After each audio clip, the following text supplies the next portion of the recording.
बहिणींनो, स्वागत आहे तुमचं आपल्या लोकप्रिय यूट्यूब चॅनलवरती। मुख्यमंत्री माझी लाडकी बहीण योजनेचा तुम्हाला 1,500 रुपयाचा हप्ता जर पुढेही चालू ठेवायचा असेल तर हे काम करणं फार महत्त्वाचं आहे।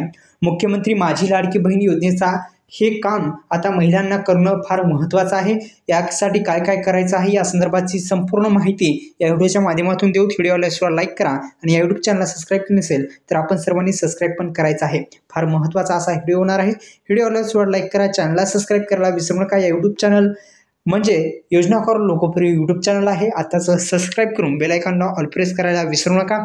मुख्यमंत्री माझी लाडकी बहीण योजनेची महत्त्वपूर्ण असं अपडेट आपण या व्हिडिओच्या माध्यमातून जाणून घेण्याचा आपण प्रयत्न करणार आहोत।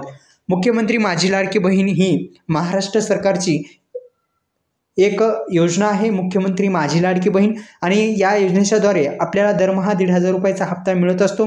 आतापर्यंत हप्ते मिळालेले आहेत। इथून पुढे जर लाभ मिळवायचा असेल तर हे महत्त्वपूर्ण काम करायचं आहे।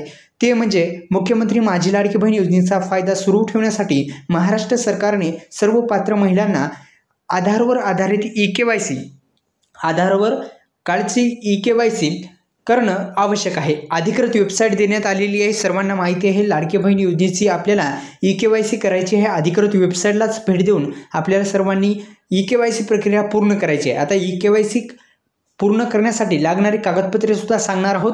तत्पूर्वी पुन्हा एकदा विनंती आहे, यूट्यूब चॅनल आपण सबस्क्राईब केलं नसेल तर सर्वांनी सबस्क्राईब करून घ्यायचं आहे।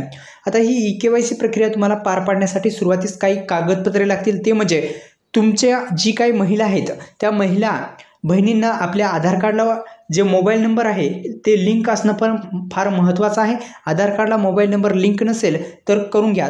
तुमच्या आणि तुमच्या पतीच्या आधार कार्डला मोबाईल नंबर लिंक असणं अनिवार्य आहे। त्याच्यावर OTP येईल, तुमची EKYC प्रक्रिया पूर्ण होऊन जाईल आणि तुम्हाला मिळणारा लाभ पुढेही चालू राहील। आणि EKYC नाही केले तर अपात्र सुद्धा ठरू शकता असं आहे।